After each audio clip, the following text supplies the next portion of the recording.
It's time to accelerate.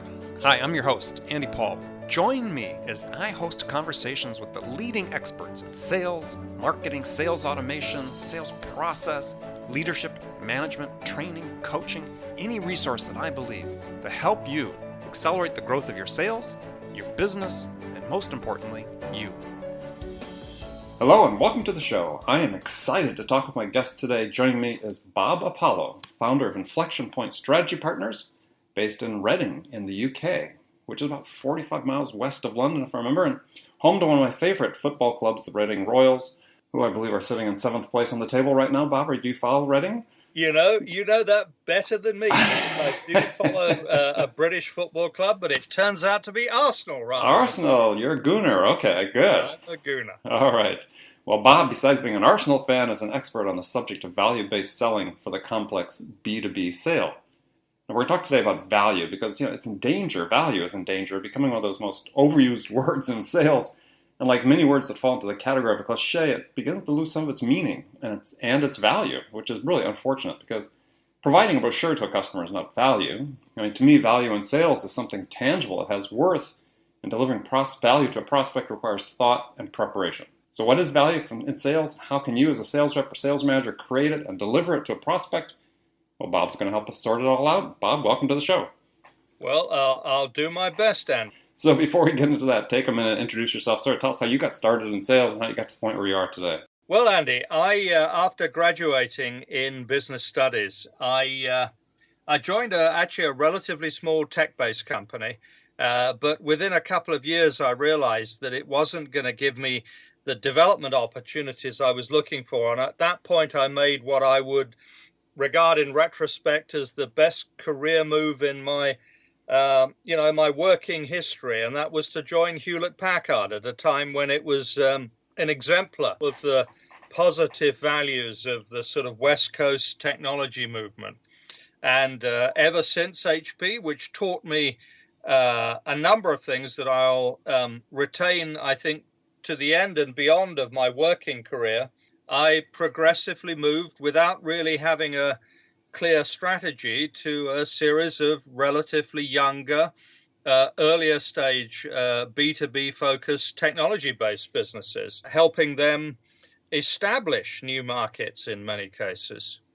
And so they were beginning to sell into the UK for the first time or different parts of Europe? Well, so these were a mixture, actually. Many of them were US-based companies wanting either to enter the UK, and I certainly had some experience of that, or to build on initial footprint in the UK and create a truly scalable business that was capable of achieving the obvious potential. And was HP your favorite one to work for?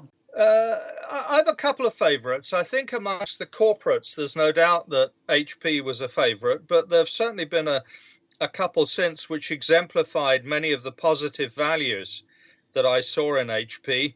I'm not sure any of them remain independent now. Andy, it's kind of a world in which the successful small to medium companies very often get swallowed up by the bigger corporates. That's right, yeah. Yeah, I don't think there are any of the companies that I worked for still exist under their same names these days. So yeah. I've lived through a number of IPOs and trade sales and probably still bear the scars. Yeah, no, I can vouch for that as well. I've been sold as well as I've acquired other companies, and that's right. It's just the name of the game. So you started your own company when? So I've been involved at Inflexion Point for nearly 10 years now. I was looking back and realized that we founded the company in 2006, which was the point at which I started to gradually move away from classic corporate life. Mm-hmm. How's it going? Very well. Initially, in the first few years, it was fairly classic interim or fractional management in sales and marketing for fast-growing tech-based companies. And now I have a pool of clients, mostly UK-based, but not exclusively, who are at what the VC community might call the expansion phase. Mm-hmm. Beyond startup, but looking to create a truly scalable and repeatable business model, which after all is what their investors are looking for. Absolutely. So one thing you really focus on is this concept of value-based selling, which I think is a fascinating concept. I wrote about it extensively in my most recent book, Amp Up Your Sales. So to you, what is value in sales? When you talk about value-based selling, what do you mean in that regard? Yeah, I think that's an excellent question, because I think it's a phrase that's overused and widely misapplied. In fact, and this is not a recent phenomenon, I can remember at HP recognizing that many of the so-called value-added strategies that companies who were our competitors in the marketplace were putting forward were really nothing much more than ways of adding cost to their operation without actually delivering a worthwhile return. And so I think the whole phrase value-added strategy is unfortunately associated with all manner of baggage, including it being used as a way of companies trying to justify a higher price by promoting capabilities or functionality that in truth the customer sees no practical purpose in, and certainly would not, if they had any right mind, be prepared to pay extra money for, which really leads us to, how we can meaningfully define value. And I think it's really only in terms of what the prospect feels is worth an investment of either their time or their money or their attention. Ultimately, the prospect is the customer, Right. as they become, is the ultimate arbiter of what has value and what does not have value. So in the selling context, what has value, right? I mean, to me, I'll give you my definition just to lead it off. So, because I have a fairly simple definition, I like to break things down to its most sort of irreducible form and say value in sales is something you provide the customer, whether it's information in the form of questions or data or insights or, case studies, anything that's relevant that helps them move at least one step closer to making a decision. I mean, if you're... By the way, that decision may be to do nothing if that's the right thing for the customer. If that's the right thing, right.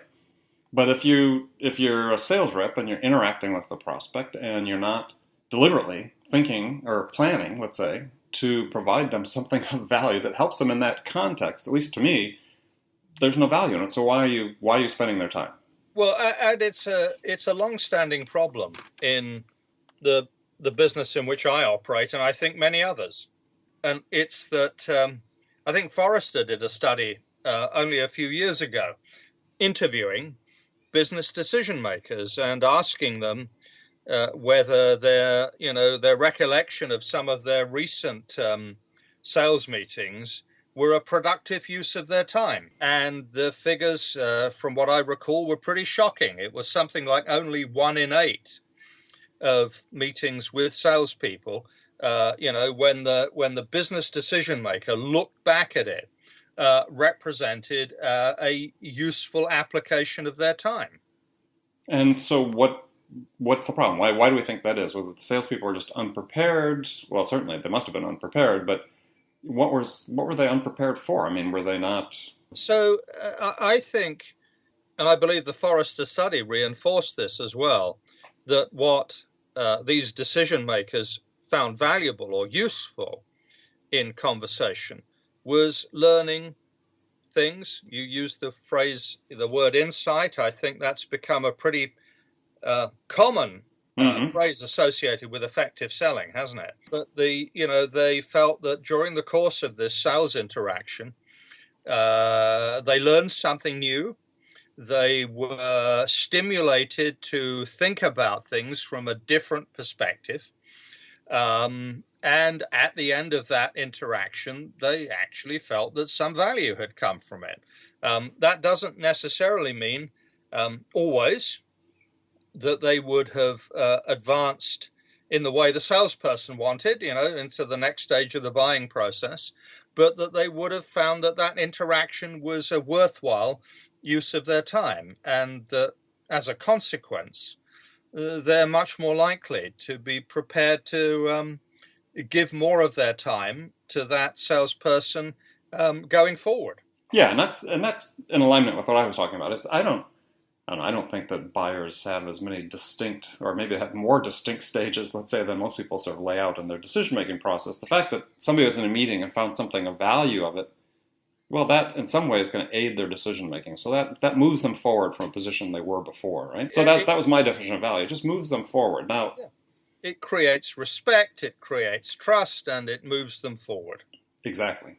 So why is this so difficult? I mean, there's sort of a couple extremes we see sort of in the, the sales blogosphere, if you will. We've got our thought leadership spaces.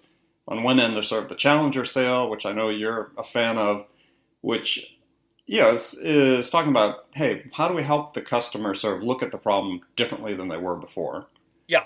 Which is certainly very valuable, but to me, it's not very scalable, because I think only a small percentage of sales reps are really capable of doing that, right? They have the combination of business acumen and smarts and experience and expertise to really help the customer do that. Yet everybody's capable of providing something of value if they're really thoughtful and deliberate about it. So how do you create a culture within a sales team to be focused on value-based selling? Yeah, so I think a lot of this, Andy, is about what I'd call moving the middle. You have a relatively small group in most organizations of salespeople who are very obviously competent. I think there was a study, it might have been by Sales Benchmark Index a little while ago, that suggested that 83 or 87% of revenues were being generated by 13% of salespeople. Anyway, it was like the Pareto principle, but on steroids. But they're not really the target, I think, of these exercises, other than the following: to learn what we can about what they do well, which is teachable to the middle ground salespeople who have latent potential, but have not so far, fully realized that personal potential. And, when I work with clients, that middle ground, the sort of moving the middle, is normally a highly important and highly productive initiative. Trying to understand what it is that the top performers say and do, what they ask, what they share, and packaging it up in a way that's inherently digestible for competent, intelligent, inquisitive, middle-of-the-road salespeople who have a genuine desire to do better. I would also say that in any sales organization, there's typically also a group of low performers who simply don't have that potential, whether it is that they don't have the intellectual or emotional intelligence smarts, or simply the attitudes to be capable of improving their performance. But there's normally a very big middle ground who could have much better conversations with their customers if they were coached and equipped in the right way. And so this is not, for me, just a training problem. It's a coaching challenge, and it's also a challenge to improve the conversational skills and competencies of the middle ground salespeople who've got a very obvious opportunity to do better, to deliver more value, to have better interactions with their customers, and as a consequence, as a natural consequence, to be able to sell more. Yeah, well, I think if you're a business owner or a sales manager or listening to this podcast, is you have to think about that. Oftentimes, when you bring people in to train your team, you're oftentimes focused on that upper class. I call it the upper class of salespeople, and you actually get sort of the smallest return for your investment training from them, because they were always closer to their peak capacity than this broad middle you talk about. And I sort of like drawing the analogy to economic terms. It's almost like, politicians, especially in the U.S. now, we have a presidential election coming up, is everybody's talking about how we increase the prosperity of the middle class.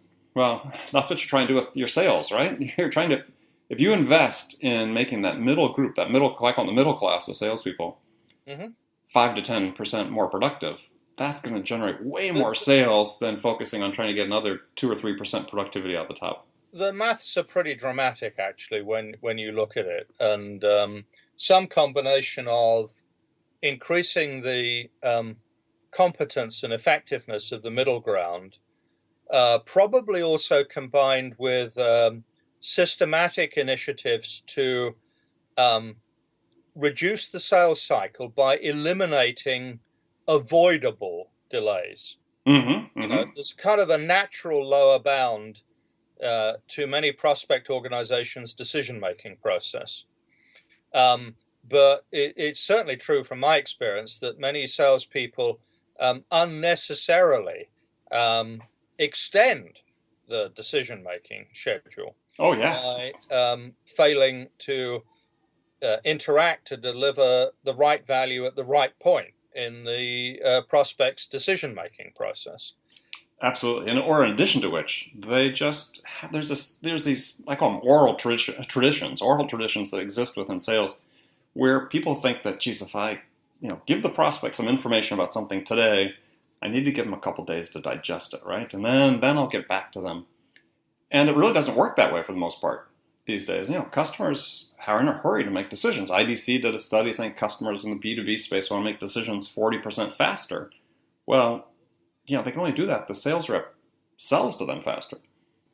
Delivers them more the value faster, right? Exactly. Doesn't just deliver an insight, but pursues that insight. Mm-hmm. So one of my focuses with many of my clients is, there's a great swing of investment in content marketing, in thought leadership, and so on. Regrettably, the vast majority of the content that's being developed actually turns out not to lead the customer in any new direction at all. But even if the organization is very competent at creating thought-provoking insights, well, the job's only just started at that point. And if we can equip salespeople to develop those insights, to ask constructively provocative and intelligent questions connected with those insights, well, then of course you get some traction in the decision-making process. Big part of this in the early part of the prospect's decision-making cycle, from my perspective, is to help them identify the cost of inaction, the cost and consequences of sticking with the status quo. And it's very interesting. When I observe top sales performers, they avoid premature pitching of their product or solution. They very often invest more time than, frankly, some of their less effective colleagues are comfortable with in really scoping out the need for change, knowing that if they get real traction from that perspective, if there's a compelling case for change, if they can influence the customer's view of what they need to change to, then for sure the customer's subsequent decision-making can be very much simplified. Yes, absolutely. Well, good. We're going to take a short break, and when we come back, we're going to talk more about how you inculcate this value-based selling culture into your sales team. Bob brought up some great points about continuous coaching is really required for it, but we'll dig into those details when we come back. But before we go, Bob, I have a question I'm going to pose to you, a hypothetical scenario I posed to every one of my guests, and we'll give you some time to think about it during the break. So here's the scenario. You're a new sales manager hired into a company that drastically needs to have its sales turned around. And upper management really anxious for this to happen. So what 2 things would you do your first week on the job that could have the biggest impact? So think about that, and we'll come back after the break and get your answer. With me today, Bob Apollo. We'll be right back. Attention, sales leaders. Would you like to give your sales team the tools to drive more quality connects, scale their outreach, and spend more time selling? Well, you can with LiveHive. Get your ROI. Try it now at livehive.com/ROI. That's LiveHive, LiveHive.com/ROI. Hi, this is Andy. I have a special offer for loyal listeners of Accelerate. It's a no-obligation free trial of my zero-time selling interactive online training. Now, I've worked with thousands of sales reps to teach them how to use my zero-time selling to boost their productivity and transform the results. And so if you want to learn the same proven strategies to help you open more doors, have more effective sales conversations with prospects, and close more orders, then my zero-time selling interactive training system is a fit for you. It's incredibly simple to start. Just take out your smartphone and text the word TRUST, that's T-R-U-S-T, to 96,000. Now, do you have your phone ready? Send a text to 96000. That's a 9 and a 6 followed by 3 zeros. Now enter the single word message TRUST and hit send, and you hear right back from me with instructions on how to sign up for your free trial on my zero-time selling interactive training. I look forward to seeing you there. Welcome back. My guest today is Bob Paulo, founder of Inflexion-Point Strategy Partners based in the UK. So we're talking about value-based selling, but I posed the scenario to you before the break. New sales manager into a company that really needs a sales turnaround. What two things you do the first week that have the biggest impact? So I'd start, if I'm restricted to two things, with assessing and coming to an informed judgment as quickly as I can about two of the critical factors in creating a scalable, effective sales organization. So one of them would be to really rigorously evaluate the current pipeline of opportunities. If I'm charged with delivering results quickly, and particularly if I'm in a lengthy sales cycle environment, I'd want to be very, very clear about where are our best quality, highest potential opportunities. And those are the opportunities I'm going to focus my energies on. Mm-hmm. And I think the second complementary dimension is to start to assess the qualities and capabilities of my salespeople, because that's the material that's going to give me the, if you like, the long-term impact. But I'd want to make a judgment about, start to make a judgment about which of the members of this new sales team that I've just been introduced to, I sense have that stuff which is likely to deliver high sales performance, and which of them may not be doing it today, but at least have a latent potential to do so. So opportunities and staff. Okay. Great. Good answer. Now, I'm going to ask you a follow-up question, though, because I think this is an important one that people don't really address often, is especially new managers coming into a situation, is my belief is that they oftentimes take too long to evaluate the staff. And that sometimes first impressions are based on data that you're looking at and you're talking with them. Yeah, time critical situation, you can't spend forever evaluating people. Sometimes that first decision needs to be a quick decision, and it's the right decision. Well, one of the things I've been able to apply with a number of my clients, almost all of which have turned out to be Salesforce.com users, just because that has tended to be the dominant CRM solution in the B2B tech-based business space in which I spend most of my time. It's to immediately implement a sales analytics solution.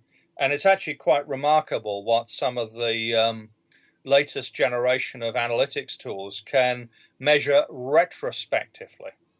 Pull out... Like Insight Squared or somebody like that. Insight Squared would be an excellent example. Mm-hmm. Yeah. And in fact, one that I've worked with to great effect in a number of clients. And, within days, you can pull out... historical performance, conversion rates from stage to stage, visualize where salespeople have had what appear to be issues in either, initial pipeline build or the progressive stages of qualification and refinement. And very often the ability to visualize it shows you some things, prompts you to ask some questions that are not obvious just from classic forecast reporting and what have you. Yeah. No, I think it's a great tip for people that are listening. If you have a CRM system like Salesforce and you can get one of these analytic tools, certainly worth the investment because you do, as you said, you learn fairly quickly. Oh, and the great thing What's going is on? that they're capable of extracting a huge amount of historical information. It's not just, the clock starts ticking once you put an analytics solution in. The best of them are capable of historically, digging back into hidden information and making it visible. Yeah, they're great tools. And visual comparisons are tremendously valuable. Yeah, no, I agree. I mean, I was talking to a company just last week. They were showing me their sales results over the prior about 12 months by stage, and you could see this one person that had the shortest sales cycle of all the sales reps by quite a bit, and the number one performer. Just through the curve, you could see that this person that's a fairly short 10-day sales cycle, but she was qualifying on price, and if somebody wasn't qualified on price, they just dropped out of the pipeline. And she was just killing it because she was getting people, high quality prospects, into her pipeline only. That's the only people she's spending her time with. That's a very interesting observation, and it certainly reinforces what I've observed. And it's a very simple pattern. It's that I believe top performing salespeople have too much respect for their own time to waste it on opportunities that are not likely to go anywhere. Mm-hmm. So they have no compunction about qualifying out early. Right. They develop whether it's a sixth sense or it's analytic, whatever, they qualify quickly. Whereas the challenge with many middle-of-the-road salespeople is they sort of cling on to opportunities way past their sell-by date. Mm-hmm. The fear that in qualifying out, they will make the value of their pipeline look smaller. And of course, at the headline value, that's true. But at the practical, closable value, entirely the opposite is true. Right. Oh, absolutely. Yeah, it's an interesting point because it's so counterintuitive for many sales reps to think that they're actually better off with fewer prospects in their pipeline, as long as they're well qualified. There's a fairly substantial amount of work. I think TAS Group, for example, have done some, and I'm sure others have as well, that say, there's kind of an optimum pipeline coverage, and you can have too much in your pipeline, particularly if you're not qualifying it rigorously enough. Mm-hmm. And so what you end up doing, therefore, is spreading your resources too thinly and not being able to give the truly high potential opportunities the amount of attention they deserve. Exactly. So let's spend a few minutes here talking about how you begin then to inculcate this value-based selling culture into a company. Especially we're talking about, as you said, the high performers, they pretty much get it. So this middle group, how do you train this? And then most importantly, how do you make the training stick? Yeah, and of course, there's a bunch of studies, including some done by the training companies themselves, that suggest that conventional training has a perilously low retention rate. Mm-hmm. I've seen studies, maybe you have as well, that suggest 80 or 90% of the information conveyed in a typical sales training environment is lost or abandoned or ignored in 4 to 6 weeks. Yeah, no, that's the exact figure. I think that maybe came out of a study that Xerox Learning Systems did all about their own training and their own people going through it. Is that the number I saw was 90% in 30 days. So I think actually there's almost a philosophical problem at the heart of much of that conventional sales training. And that's that it tends to focus its time on developing the skills of a group of individual salespeople rather than on building what I'd call a customer acquisition competence at an organizational level. Okay. Yeah, so to do that, you need to go beyond merely training salespeople in methodologies or skills. So the approach we take actually says, if we're asked to do off-the-shelf sales training, we'll refuse. Mm-hmm. we'll only go about doing it if given an opportunity to have a sort of discovery phase during which we'll interview some of the top sales performers, but also some of the ideal customers that the company's got, to try and understand patterns of both successful sales performance, but also common patterns which can be used in qualifying the right sort of opportunities. Mm-hmm. And so before doing a day's worth of training, our goal will always be to undertake that discovery, to look for the patterns. I think one of the things that an external agency can do is to identify patterns that are very obvious to an outsider, but where you might suffer if you're inside the organization for the can't see the wood for the trees challenge. We'll then design a handful of key elements, which will certainly include looking at the sales process and recharacterizing it in terms of stages in the buying decision journey and what salespeople need to know and do at each of those stages, and what milestones we need to look for and what metrics we need to look for. And then the sales training ends up actually being very customized. It, for example, seeks to equip salespeople with talking points which are relevant to each stage of the buying decision cycle. What do we need to know and do at each stage? What stories can we tell? How do we develop our economic case? And that's really, for me, almost always developing the case for change at an earlier stage in the sales dialogue before we develop the return on investment. What evidence can we bring to bear as salespeople? What are the frequently asked, tough to answer questions that our top sales performers have mastered? How can we learn from their skills in that area?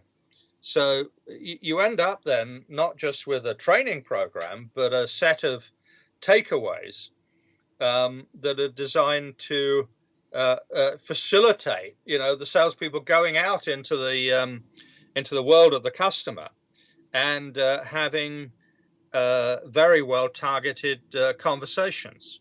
And then how do you reinforce that? So once you've put that structure into place, then what's the key to make sure they adopt it and continue to refine their abilities and improve their abilities? Never train the salespeople until and unless you've trained and engaged the first level sales managers. It's another missing part of the equation in a lot of sales training. The statistics that we've been discussing in the last few minutes, I think, show that without reinforcement, most of the information conveyed in any conventional training course is lost. So you've got to ask, well, who's going to do the reinforcing? And frankly, if the first line sales managers in their coaching, in their interaction with the salespeople are not motivated and equipped to do it, I don't see anybody else doing it. Well, I think it's a great point, and I think it's so often lost. And for people listening to this, when you're thinking about investing in sales training, Bob's point is so key, is you have to enroll and enlist those frontline sales managers into this whole culture change and culture shift that you're making, because if you don't, then, as you said, they're not going to coach in that methodology, they're not going to reinforce it, and that investment then will sort of fall by the wayside. It's a classic change management challenge. I think most sales is about change management, Sure, persuading absolutely. the prospect of both the need for change and giving them confidence that the change you're proposing is going to deliver the desired outcomes. But sales training also, if you're not trying to change behavior, what are you trying to do? Exactly. Well, good. Well, great conversation. So now we're moving to the last part of the show. Excuse me. Last segment where I ask you some rapid fire questions. You can give me one word answers, or you can elaborate as much as you wish. Are you ready? I'm ready. So, what's the most powerful sales tool in your personal arsenal? Great question. And to be honest, and I've got a slightly analytical bent anyway. I'd say it was, a sales analytics solutions. not because it'll lead you to the answer necessarily, but that it will cause you to ask the right questions about how can we improve. Love it. So, next question. What tool do you use for managing your own sales or that you can't live without? Actually, it's probably the one I really couldn't live without is, I'd say, would be LinkedIn. It's enabling me to build a reputation, communicate and target, exactly the right sort of audience. Next question. Who's your sales role model?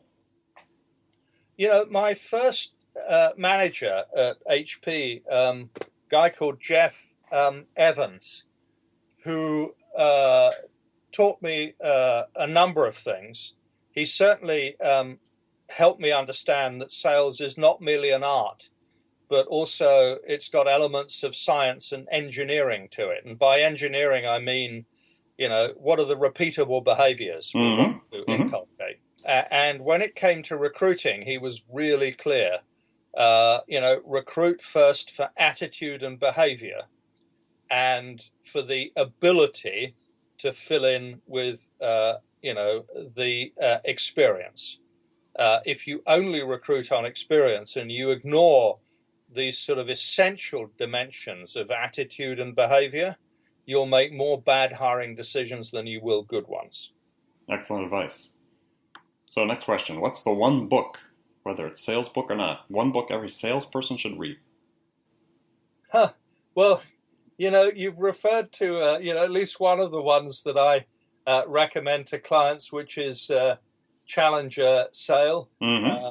I've also seen tremendous value in Aaron Ross's Predictable Revenue as a way of thinking about how to build the top of the funnel. But actually, one that I keep coming back to because it's got so much relevant thinking, even though it was published a little while ago, is Jeff Toole's Mastering the Complex Sale. All good books. Excellent book. Okay, good choice. Here's the tough question. What's your favorite music to listen to when you have to sort of pump yourself up for an important sales call or meeting? Well, I don't know whether I pump myself up very often, but I will tell you that my the ringtone on my phone is Sweet Child of Mine by Guns N' Roses. Not necessarily because I'm they're my an Axl Rose fan? Number one band, but simply because it's got such a long guitar riff that the ringtone fades before the vocals kick in. All right, that's Guns N' Roses. As I tell people, so far on our list, AC/DC's number one. Guns N' Roses is on the list certainly now, though, too. So it's great. Very good. So what's the first sales activity you do every day? Honestly, I guess, and I think it's a sales activity, is to check my email, and the second is to go to LinkedIn. Okay. No, sorry. I'll tell you what. I go to my HubSpot implementation, which actually pulls in, everybody who's either visited the site or commented on social media in the last 24 hours. Yeah, I do likewise. So, last question for you. What's the one question you get asked most frequently by salespeople? That is a great question. And I wish I could give you a top-of-the-head slick answer to that. I mean, it's mostly variations of, at least if I'm talking to somebody who wants to learn, it's, how they can win more business. And my response to that normally, and it rather neatly closes the loop, is to, find ways of delivering true value to your customers and your prospects. It's a great answer. All right, well, I want to thank you for joining me today. My guest has been Bob Apollo, founder of Inflexion-Point Strategy Partners based in the UK, just outside London. Bob, tell folks how they can find out more about you. About me? Yeah, or the company.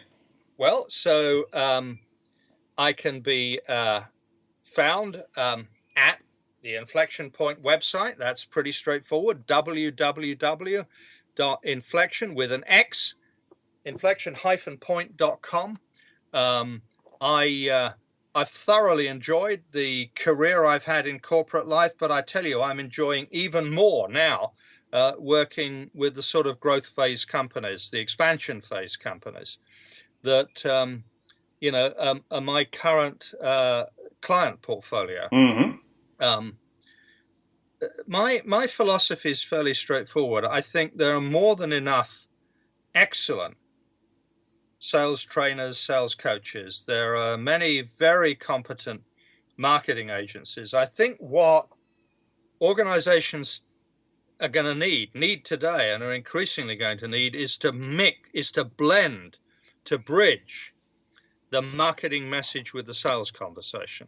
And that's probably where to be honest, I mean, it's great coaching salespeople and seeing them grow, but also seeing that coherence, that sort of alignment across sales and marketing. When it happens, it has such a powerful impact, not just on results, but how good people feel about working for an organization. Yeah, I agree. No, that's a good point. When all the pieces are working in tandem, it makes a big difference in how people all perceive. Pointed in the right direction, all sharing a same philosophy. Actually, even better, all rewarded for achieving the right level of success. Right. Well, good. Well, Bob, thank you very much. And I remember people who are listening here to us today, make it a part of your day every day to deliberately learn something new to accelerate your success. And subscribing to this podcast is an easy way to do that. That way you'll make sure you don't miss any of our conversations with top business experts like our guest today, Bob Apollo, who share their experience and expertise about how to accelerate the growth of your business. So thanks for joining us. And until next time, this is Andy Paul. Good selling, everyone. Thanks for listening to the show. If you like what you heard and want to make sure you don't miss any upcoming episodes, please subscribe to this podcast on iTunes or Stitcher.com. For more information about today's guest, visit my website at andypaul.com.